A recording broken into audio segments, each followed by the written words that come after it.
क्या किया? बोले अनार का जूस पीना शुरू कर दिया गुरुजी। बोले कैसे? बोले डॉक्टर साहब ने कहा था पियोगे तो रक्त बढ़ेगा। हे मित्र, मालूम चला कि दूसरे दिन 10 लग गए, बेचारे का पूरी बढ़ गया और चला गया। इसलिए सब आगम में इस चंपू महाकाव्य में प्रत्येक महीने के अनुसार कैसे चर्या करना चाहिए, एक एक महीने का विषय लिखा हुआ है। आहार चर्या के बारे में किस महीने में क्या ग्रहण करना चाहिए, क्या नहीं लेना चाहिए, एक एक बात लिखी हुई है। कहाँ? इस महाकाव्य में। और कल्याण कारकम तो आयुर्वेद शास्त्रीय है।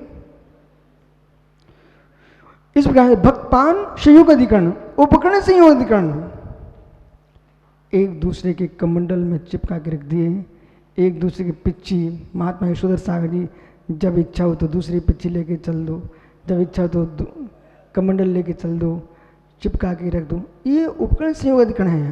यानी गृहस्थों को मालूम आज कोरोना चल रहा है, हमारे आगम में कब से लिखा है। कितनी बड़ी मित्रता हो, उसका सम्मान रखो आप मित्र का, पर मित्र के कपड़े पहन के मत घूमो, न मित्र को अपने कपड़े दो। वो टीबी का रोगी है, कोरोना का रोगी है। मित्र आपको अपने पर दया नहीं, कम से कम वंश पर तो दया होना चाहिए, संतान पर तो दया होना चाहिए। तुम बीमार हो गए ना तो एक धर्मात्मा चला जाएगा। इसलिए एक दूसरे कपड़े नहीं पहनना चाहिए है। और खास करके यानी लखनऊ भैया, काला जी, अब प्रश्न ये है कि हमारे जैन समाज बड़े बड़े धर्मशाला भंडार बनाना जानती है, पर इसको इतना और ज्ञान दे दो। आपके यहाँ मांगलिक काम होते ना, अपने समाज का एक ऐसा व्यवस्था रखो कि तुम्हारे घर में शादी विवादी होते हैं, धार्मिक अनुष्ठान होता है, उसके भोजन के बर्तन समाज के ही होना चाहिए। अब तुम वहाँ से मंगा रहे हो किराए के। मेरे मित्र आज तुम्हारे घर में आए हैं, उन्हीं में दूसरे का मांस पक चुका है, उन बर्तनों का भोजन आप कर रहे हो। धर्मात्मा धर्मात्मा आपको सोचना चाहिए। जबकि रविसेन भैया याद करो अपनी दादी माँ की, यदि कोई मांसाहारी व्यक्ति पानी भी पी जाए, उस बर्तन को उठा के बाहर फेंक देते या फिर अग्नि में तपाते थे। मालूम है आपको? मतलब मैं कहूँ तो सबसे हिलाते, वैसे जाकर सीधे जाएंगे और बफर में जाके गटागट पानी पी के आ जाएंगे उनके गिलासों से। अब सोचिए, जिन पात्रों में मांसाहारियों ने भोजन किया, जिनमें मांस पक चुके हैं, ऐसे किसके बर्तन? सुब्र से टेंट हाउस के। तो टेंट हाउस के जो बर्तन हैं, इनकी जगह आप समाज के बर्तन रखिए और समाज से बोल के रखो, भाई कहीं जरूरत पड़े तो आप इनका प्रयोग करके वहीं रख देना। परंतु ऐसा समाज ना करे कि जिसके घर पहुंच गए बस अब हमारे हो गए, ऐसा नहीं करना। उसके लिए जो किराया वहाँ देते हैं, किराया यहाँ ले लेना और गिन के देना। दीपक भैया ठीक का ना, कम से कम मेरे मालूम है तुम्हारा व्यापार नहीं चला, मैं ये कह रहा हूँ तुमको अवश्य खाने वालों के बर्तनों में तुमको अपनी जीभ ना लगाना पड़े। ये शास्त्र में लिखा है, इसलिए मैं कह रहा हूँ आपको। उपकरण मुर्दास एक दूसरे कमंडल को पास में नहीं रखते, दूर रखते, दूर दूर। बेटा समझ में आ रहा ना? नहीं तो भैया तेरे कपड़े मैं पहले नहीं तो मेरे कपड़े तू पहले, उसको खाज खुजली थी वो लग गई तेरे और लगा के आ गया। वो मालूम चला कि वो पूरी खाज घर में लेके पहुंच गया, पूरा घर ही खुजेला हो गया। अब ये अज्ञानियों का बासल सुनो, अज्ञानियों का बासल। ओहो मिल्लू सुब्र सागर से एक दिन कह रहे थे, कोई अमेरिका में कहीं एक आदमी चीन का गया, वो कहता मालूम मैं मानव हूँ, मानो मैं इंसान हूँ, इंसान, मेरे से नफरत मत करो। और वहां के पागलों ने क्या किया, उसको गले लगा लिया। पक्का पता है ना आपको? उसको गले लगाया, चौराहे पे जाके खड़ा हो गया और कहता है हम भी इंसान हैं, मेरे से नफरत मत करो, मुझे कोरोना नहीं है। उसने सब लोगों ने उसे गाल चूम डाले और मालूम चला पूरे अमेरिका में कोरोना फैल गया। ये कोई गलत नहीं बोल रहे, सत्य घटना है। इसी प्रकार से मित्र इटली में जहाँ भी हुआ हो, तो इटली अमेरिका में कहीं ऐसा हुआ है, वहाँ के लोगों ने चूम लिया उसको, बस चूम लिया, लग गया कोरोना। इसलिए बेटा तब यहाँ सीख के गया ट्रम्प, बोले भैया दूर से भारत में नमस्ते दूर से बोला जाता है, ठीक है ना? इसलिए आपके लिए हमारा आगम कब से, सदियों से बोलता रहा, सनातन काल से कह रहा है कि एक दूसरे के उत्तरन मत पहनो, एक दूसरे के कपड़े मत पहनो, एक दूसरे थाली में बैठ के भोजन मत करो, आप दूरी बना के रहिए। इस शास्त्र में लिखा है, शास्त्र में। अब इनने का बात्सल्य का क्या होगा? ओह, पापियों का बात्सल्य तो देखो, जूठन खिला देना। सुब्रत सागर इनका बात्सल्य दिखाऊं? समझ सागर आर खड़े हो गए। अनुराग आया, स्वामी जी बात्सल्य। आधा खाया और उसी में जूठन ऐसे किया, लो बेटा प्रसाद, बात्सल्य। ओहो बात्सल्य, जूठन खिलाना बात्सल्य है? अरे जैन मुनि के हाथ में जो दिया गया है उससे में आहार करेगा, दूसरे को दे नहीं सकता वो। और देगा तो फिर अंतराय करके बैठो, पिंड अंतिम टैक्स मांगा जाएगा। इसलिए संपूर्ण सागर ये कोई बात्सल्य नहीं है मित्र। इसी प्रकार से दूसरे के कपड़े पहन लेना, दूसरे के साथ झूठी थाली में खाने खाने में वात्सल्य नहीं है। वात्सल्य ये है कि आपको यदि जुकाम है, खांसी है, और कोई कहता मैं आपके साथ भोजन कर, भैया मैं इसलिए नहीं कह रहा हूँ कि आप मेरे साथ भोजन ना करें, मुझे जुकाम खांसी है, आपको ना हो जाए, आप अलग से बैठिए। और वे तो घोर पापी लोग हैं तो मुख में चम्मच डाल करके और फिर उसी में लगाते हैं। ओहो हो, लुंगी बने घूम रहे, ब्रह्मचारी बने घूम रहे हैं, विषु कहाँ हैं? मित्र, मुख में चम्मच गई। और सुनो अशोक भाई, कहीं महाराज बन जाओ ना तो अंजलि पे रखा कर नींबू मत चूसना, नहीं तो वही नींबू फिर मुख में गया, फिर रख लिया, फिर चूस लिया। एक गृहस्थों के भोजन है, महाराजों के भोजन नहीं है। वो तो एक बार ग्रास अंदर गया सो गया।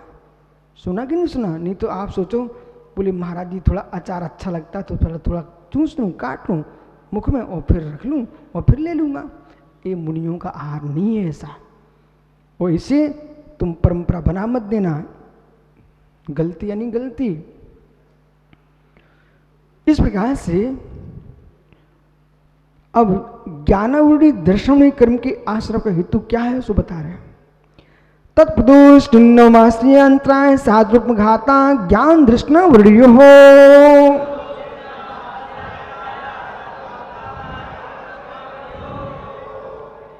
ज्ञानावृत्ति और दर्शनावृत्ति कर्म के आश्रम के हेतु क्या है? तो कहते तत्प्रदोष, कोई का अच्छा सम्यक ज्ञान है, चक्रेश मान कसा कितनी खोटी होती है। किसी के सम्यक बोधि को भी व्यक्ति दोष लगा देते हैं। तत्प्रदोष, जो गुणानुवाद करना चाहिए था उसमें नहीं बोलना, ये तत्प्रदोष नाम का दोष है। इससे ज्ञानावृत्ति और दर्शनावृत्ति, दर्शन के क्षेत्र में करोगे तो दर्शनावृत्ति का होगा, और ज्ञान के क्षेत्र में करोगे तो ज्ञानावृत्ति क्रम का आश्रय होगा। निन्ना हो पे शून्य भाव से तो करके दोष लगाना तो प्रदोष। और जो ज्ञान जहाँ से तुमने सीखा, जिस ग्रंथ से पढ़ा, जिस गुरु ने आपको पढ़ाया, अब अवरल देखा कि प्रभाव किनका ज़्यादा है, उन्हीं के नाम ले दिया, अपने गुरु का नाम छिपा लिया। ऐसा नहीं होता है। जहाँ से तुम बेटा अध्ययन करके आए हो, जहाँ तुमसे शिक्षा दीक्षा हुई है, माहौल देख के बोलोगे, वहाँ भी समझदार लोग होंगे। इन्हें अपने गुरु की तो दो बातें नहीं बोली, दूसरे गुरु की प्रशंसा में लगे हो, ये चाटुकारता है, न कि तुम्हारी विवेकशीलता है। मालूम चला तुम खुश करना चाहते दूसरे को, वो तो समझदार था और समझ गया कि तो ये आदमी फिजूल का है, मतलब इसके अंदर कोई आस्था नहीं है। तो वहाँ पर आपको अपने गुरु का, अपनी जिनवाणी का नाम नहीं छुपाने का, वहाँ नाम लेने का कि हमने अमुक ग्रंथ से पढ़ा है, अमुक गुरु से पढ़ा हुआ है। तो ये क्या है? अनन्यवाचार, अन्यथा निम्न हो जाएगा। ऐसा नहीं है। ज्ञान का बखान करना चाहिए था, ऐसा नहीं है। मतलब निन्नव कर रहा है, ज्ञान की बात ही नहीं बोलना चाह रहा है। माश्रियम, जो तुमने अध्ययन किया है, कोई पूछता है भैया संजय सागर जी बताना है क्या है, हमारा मौन है। हे मित्र, कोई व्यक्ति मर रहा है कोई व्यक्ति मरणासन है तो क्या दीपक आपका मौन है तो उसे नमोकार नहीं सुनाओगे आप? बहुत बड़े तुम्हारा अखंड मौन। अरे व्यर्थ की बकवाद के लिए मौन था, किसी की समाधि चल रही है उसको नमोकार सुनाने के लिए मौन नहीं है आपका, ठीक है ना। परंतु ऐसा भी नहीं है कि समाधि के नाम पर मौन खोला और बाहर बैठे बातें कर रहे हो। ये कलयुग है, उसको सब समझाना पड़ेगा, एक एक बात स्पष्ट बोलना पड़ेगी। और ये इतने वर्ष में इतना अनुभव हो चुका है दीपक भैया, मैं सब कुछ देख चुका हूं।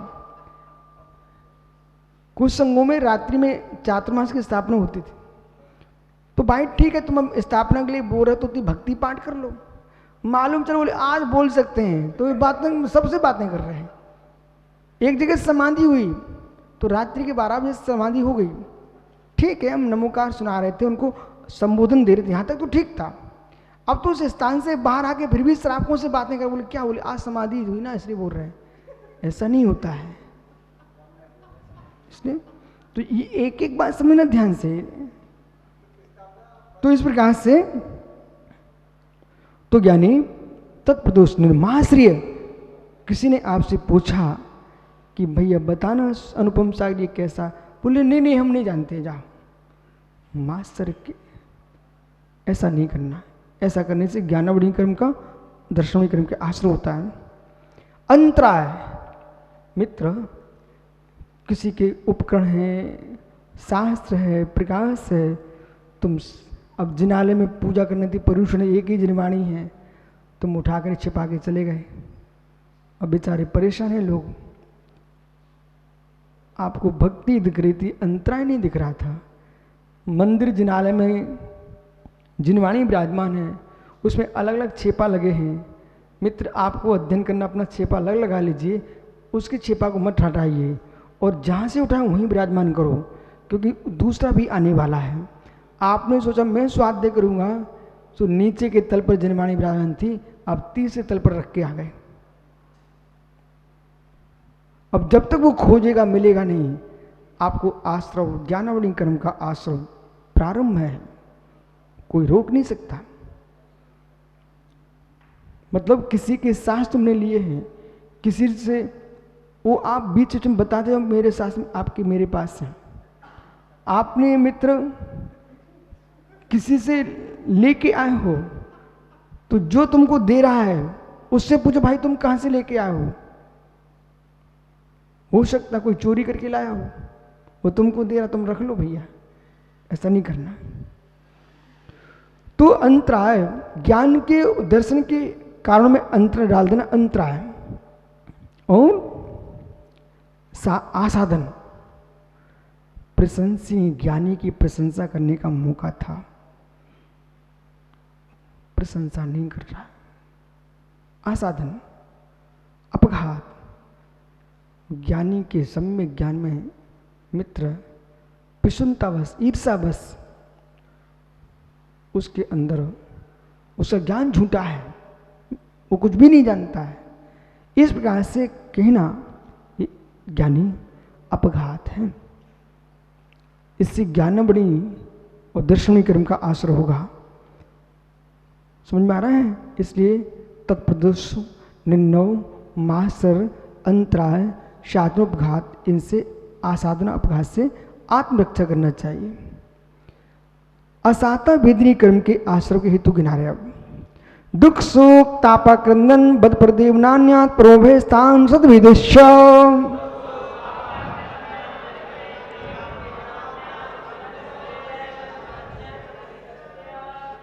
असाता वेदनी कर्म का आश्रय किससे होता है?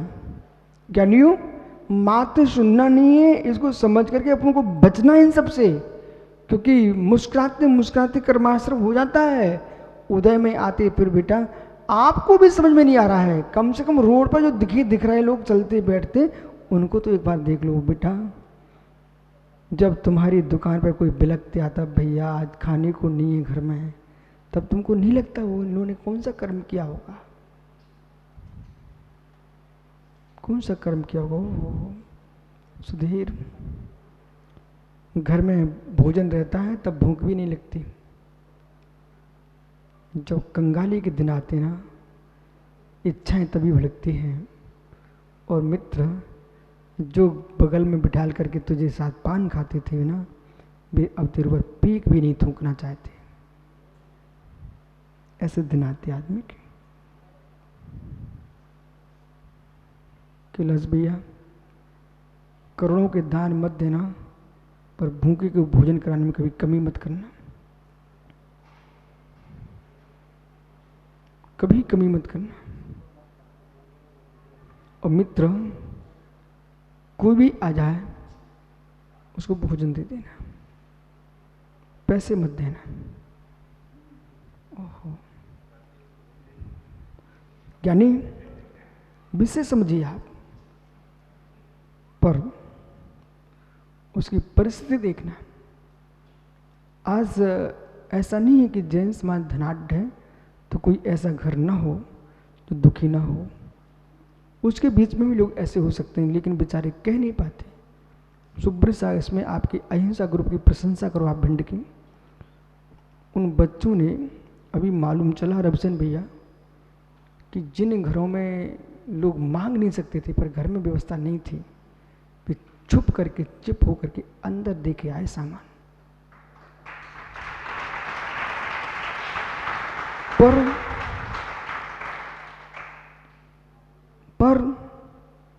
ढिढोरा पीट के मत दो, क्योंकि लोगों की इज्जत का भी ध्यान रखो। हमको तो अपने समाज की सेवा करना है। आज पूरे भारत को पता है, कोरोना के लॉकडाउन के काल में जैन समाज ने, पूरे जैन समाज ने, पूरे देश के जैन समाज ने, चाहे दिगंबर हो, श्वेतांबर हो, सब ने मिल करके पूरे देश के बहुत बहुत उन्होंने अच्छा काम किया। वो तुम्हारा अनुराग भाई बैठा है, कुछ बच्चों ने तो दिन रात नहीं देखा।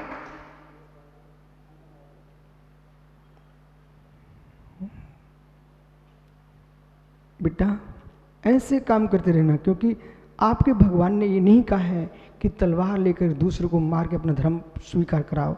आपके भगवान ने ये कहा है दुखी प्राणियों दुख दूर करो, जियो और जीने दो। ये तुम्हारा सिद्धांत है, यही हमारा धर्म है। दुख, दुखी होना ये दुख है, इसे असाता वेदनी कर्म का आश्रय होता है। कुछ लोग रोते ही रहते हैं, उनके जीवन में रो नहीं लिखा है। परकीय सुकीय, ध्यान दीजिए, आगम का शब्द क्या है? परकीय सुकीय। स्वयं के लिए रोना, दूसरे को रुलाना, इन दोनों से आसाता कर्मी का आश्रय होता है। इसलिए रोने वालों को ये स्वीकार करना पड़ेगा, हम कहीं ना कहीं हिंसक हैं।